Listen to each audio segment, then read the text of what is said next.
জানিয়ে দিচ্ছি এই মুহূর্তে হাতে পাওয়া আজকের সর্বশেষ নিউজ আপডেটগুলো। এবার যুক্তরাষ্ট্রের উপর আরও 34% শুল্ক আরোপ চীনের।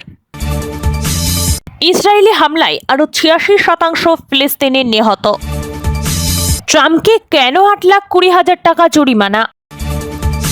গাজায় ইসরায়েলি হামলায় 112 জন নিহত, প্রাণ ভয়ে পালাচ্ছেন ফিলিস্তিনিরা। লেবাননে হামাস কমান্ডারকে হত্যার দাবি ইসরায়েলের। সামরিক শাসন জারির দায়ে দক্ষিণ কোরিয়ায় প্রেসিডেন্টকে অপসারণ করল আদালত। মিয়ানমারে বিধ্বস্ত ভবনে আটকে পড়াদের উদ্ধার করছে সশস্ত্র বাহিনী। ট্রাম্পের পাল্টা শুল্ক ঘোষণায় জুকেরবার্গ বেজোসদের লক্ষ কোটি টাকা লোকসান, সবচেয়ে ক্ষতিকার। এতক্ষণ দেখছিলেন সংবাদ শিরোনাম, এখন আসছে বিস্তারিত খবরে। চীনের প্রেসিডেন্ট শি জিনপিং ট্রাম্পের প্রতি পাল্টা আক্রমণ করেছেন। শুক্রবার সন্ধ্যায় যুক্তরাষ্ট্রের উপর 34% অতিরিক্ত শুল্ক আরোপ করেছে চীন।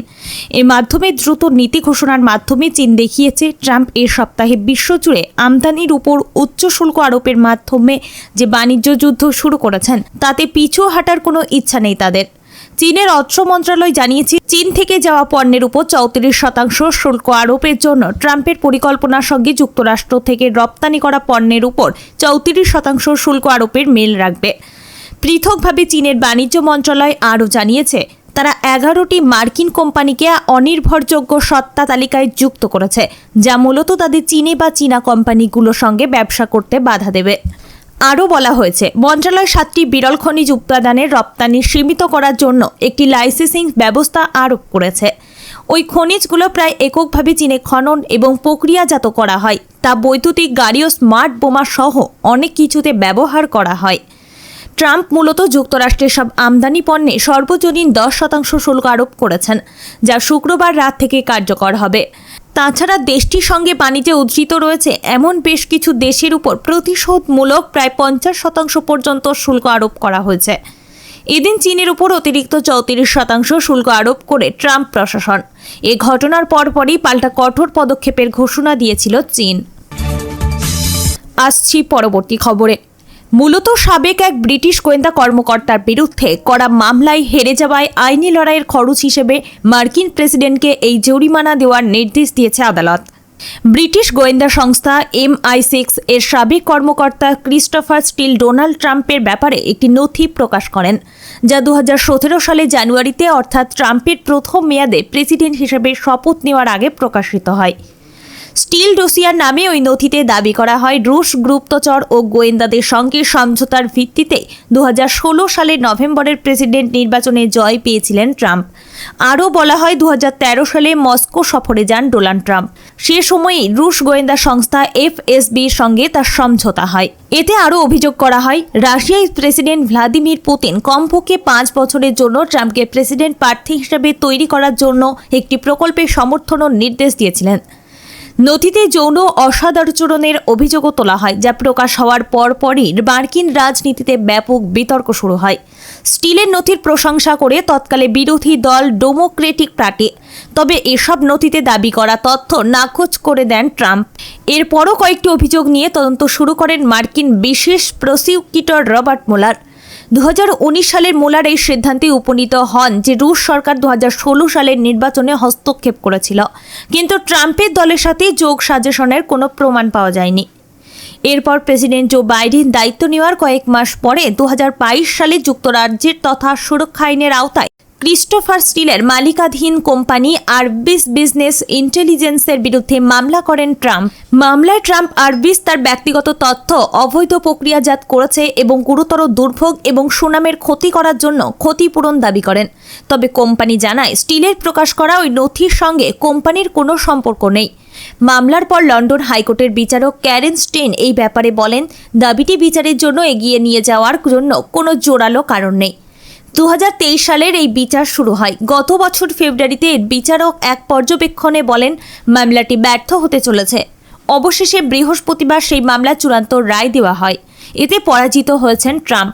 ফলে এই মামলায় আইনি লড়াইয়ে যে খরচ হয়েছে তা জরিমানা হিসেবে দেওয়ার জন্য ট্রাম্পকে নির্দেশ দেওয়া হয়েছে। আসছি পরবর্তী খবরে। গাজা উপত্যকা ইসরায়েলি বাহিনীর হামলায় অন্তত 112 জন ফিলিস্তিনি নিহত হয়েছেন বলেই মিডল ইস্ট আইয়ের খবরে বলা হয়েছে। এর মধ্যে গাজা সিটি স্কুলে হামলায় অন্তত 27 জন নিহত হয়েছেন। জাতিসংঘ বলছে গাজার উপত্যকার অন্তত 2/3 জায়গায় এখন আর কোনো নিরাপদ অঞ্চল নেই। বার্তা সংস্থা রয়টার্সের খবরে বলা হয়, ইসরায়েলের নির্বিচার ও নৃশংস হামলার জেরে গাজায় হাজার হাজার মানুষ নিরাপদ আশ্রয়ের খোঁজে ঘরবাড়ি ও আশ্রয় শিবির ছেড়ে পালাচ্ছেন। এতে গাজায় আবার বিপুল সংখ্যক মানুষের বাস্তুচ্যুত হওয়ার আশঙ্কা দেখা দিয়েছে। নতুন করে নিরাপদ অঞ্চল ঘোষণা করা রাফা শহরের দিকে ইসরায়েলি বাহিনী অগ্রসর হচ্ছে। তারাই শহর দখল করতে চায় বলেই খবরে জানানো হয়েছে। বিপুল সংখ্যক গাজাবাসীর আশ্রয় নেওয়া রাফা দখলের ঘোষণা দেওয়ার একদিন পর ইসরায়েলি বাহিনী উপত্যকার দক্ষিণাঞ্চলে এই শহরের দিকে অঞ্চল অগ্রসর হচ্ছে।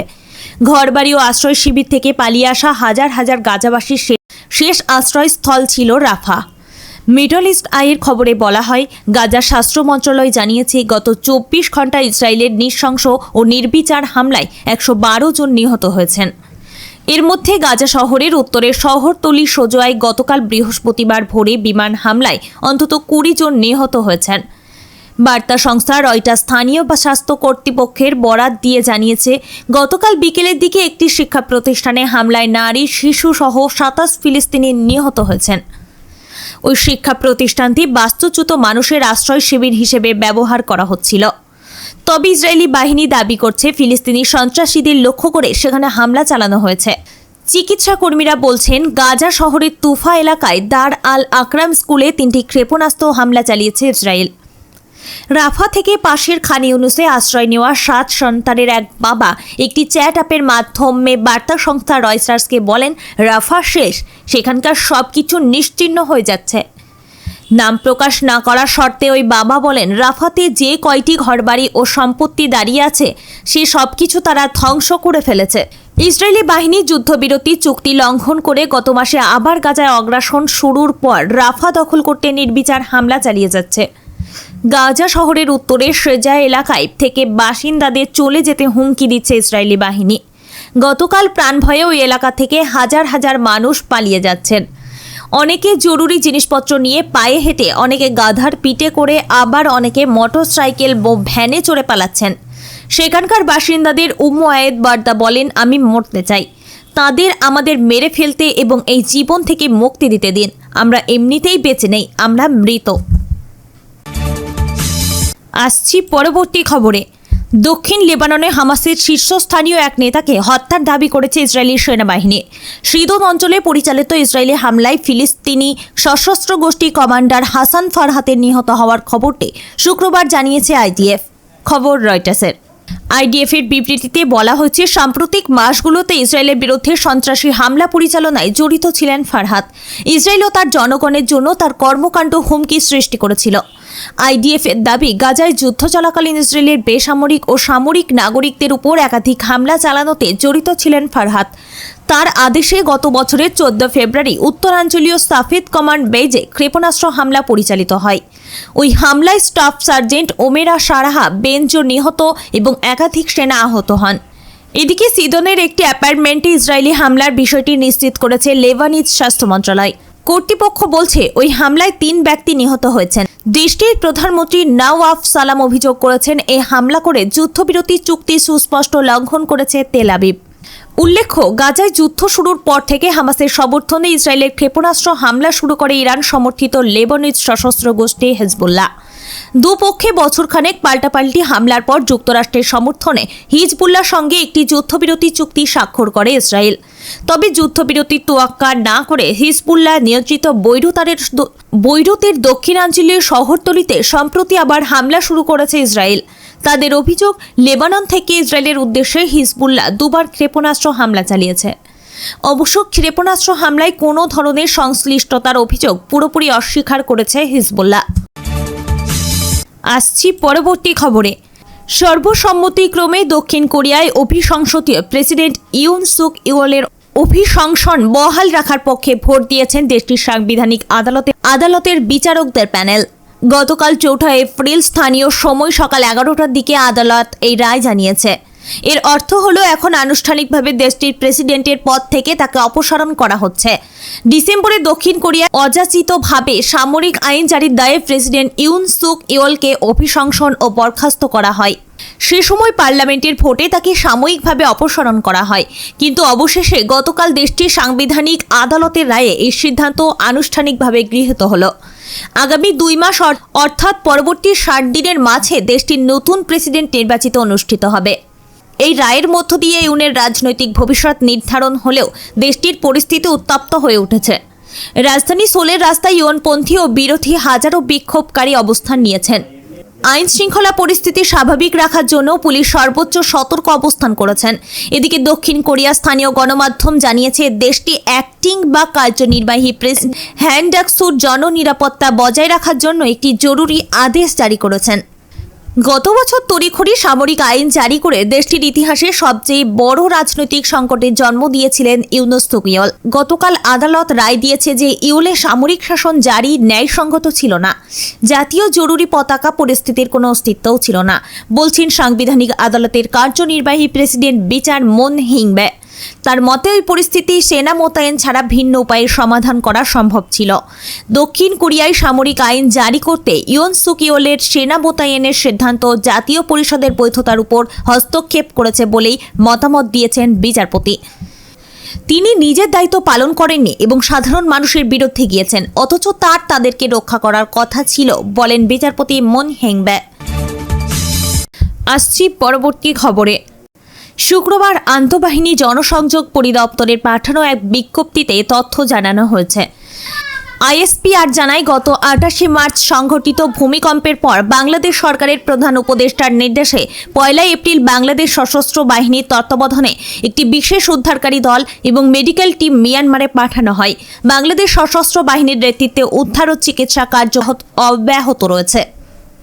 এর পরিপ্রেক্ষিতে শুক্রবার অনুসন্ধান ও উদ্ধারকারী দল নেপিডো যুবথিরি টাউনশিপ বিভিন্ন এলাকায় উদ্ধার অভিযান পরিচালনা করেন।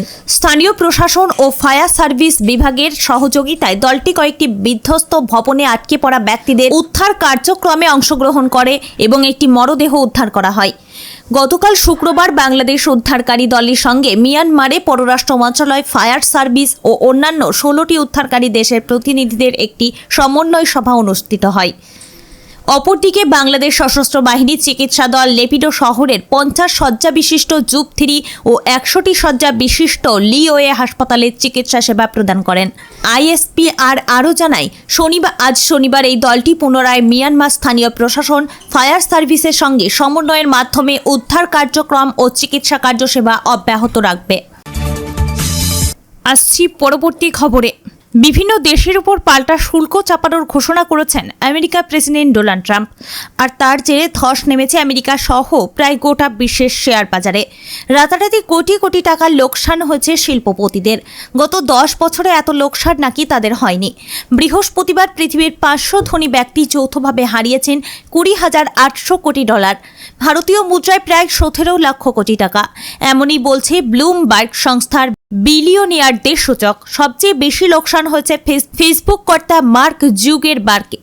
13 বছর ধরে পৃথিবীর কোটিপতিদের সূচক তৈরি করেছে আমেরিকার এই ব্লুমবার্গ সংস্থার সূত্রে জানা গিয়েছে একদিনে ধনীদের সূচকে এতটা পতনের আগে মাত্র 3 বার দেখা গিয়েছে। বৃহস্পতিবার তা 4বার হলো। অতিমারির পরে এই প্রথম। ব্লুমবার্গের সূচক বলছে তারা যে শিল্পপতিদের সম্পত্তির পরিমাণ বৃহস্পতিবার খতিয়ে দেখছে তাদের সম্পত্তি গড়ে 3.3% কমেছে। গোটা দুনিয়ায় আমেরিকার শিল্পপতিরা সবচেয়ে বেশি ক্ষতির মুখে পড়েছেন। সবার শীর্ষে রয়েছেন ফেসবুকের প্রতিষ্ঠাতা জুকারবার্গ। তার সংস্থার শেয়ারের পতন হয়েছে প্রায় 9%। এর ফলে একদিনে তার সম্পত্তির পরিমাণ কমেছে $1,790 কোটি। ভারতীয় মুদ্রায় প্রায় 52 লক্ষ হাজার কোটি টাকা। ভারতীয় মুদ্রায় প্রায় 1,52,000 কোটি টাকা। জেফ বেজোসের অ্যামাজন সংস্থার শেয়ারেরও পতন হয়েছে 9%। 2022 সালের এপ্রিলের পর থেকে এতটা পতন হয়নি ওই সংস্থার শেয়ারের। ফলে বেজোসের লোকসান হয়েছে প্রায় $1,590 কোটি। ভারতীয় মুদ্রায় প্রায় 1,35,000 কোটি টাকার মতো। ট্রাম্পের এই পাল্টা শুল্ক ঘোষণার পরে টেসলা শেয়ারেরও পতন হয়েছে। বৃহস্পতিবার 5.5% শেয়ারের পতন হয়েছে ইলন মাস্কের সংস্থার। তার ফলে ট্রাম্পের ঘনিষ্ঠ বলেই পরিচিত মার্ক হারিয়েছেন 1100 কোটি ডলার, ভারতীয় মুদ্রায় প্রায় 93,000 কোটি টাকা। আমেরিকার শিল্পপতি মাইকেল ডেল 935 কোটি ডলার, ল্যারি এলিসন 810 কোটি ডলার, জেনসেন হোয়াং 736 কোটি ডলার, 479 কোটি ডলার, সার্জি ব্রিন 446 কোটি ডলার, টমাস পিটার পিট 406 কোটি ডলার। রাতারাতি কোপ পড়েছে সম্পত্তিতে। সূচক অনুযায়ী আমেরিকার বাইরে যে সংস্থার উপর ট্রাম্পের এই পাল্টা শুল্ক নীতির কোপ সবচেয়ে বেশি পড়েছে তা হল ফরাসি শিল্পপতি বার্নার্ড আর্নোর LVMH, ক্রিশ্চিয়ান ডিওর ও বুলগেরি লোরোপিয়ানের মতো ব্র্যান্ড এই সংস্থার অধীনে। ইউরোপের সবচেয়ে ধনী শিল্পপতি আর্নোর সম্পত্তির পরিমাণ কমেছে 600 কোটি ডলার, সব ভারতীয় মুদ্রায় প্রায় 51,000 কোটি টাকা। ইউরোপীয় ইউনিয়নের উপর পাল্টা 20% শুল্ক চাপিয়েছে ট্রাম্পের প্রশাসন। তার জেরেই আর্নোর সাম্রাজ্যে এই ধস। চীনের উপর পাল্টা 34% শুল্ক ধার্য করেছে আমেরিকা। সেখানকার জুতো প্রস্তুতকারী সংস্থা হুয়ালি ইন্ডাস্ট্রিয়াল গ্রুপ বৃহস্পতিবার 120 কোটি ডলার হারিয়েছে, ভারতীয় মুদ্রায় প্রায় 10,000 কোটি টাকা। কর্তা ঝাং কাঙ্গিওয়ানের সম্পত্তি কমেছে প্রায় 13%।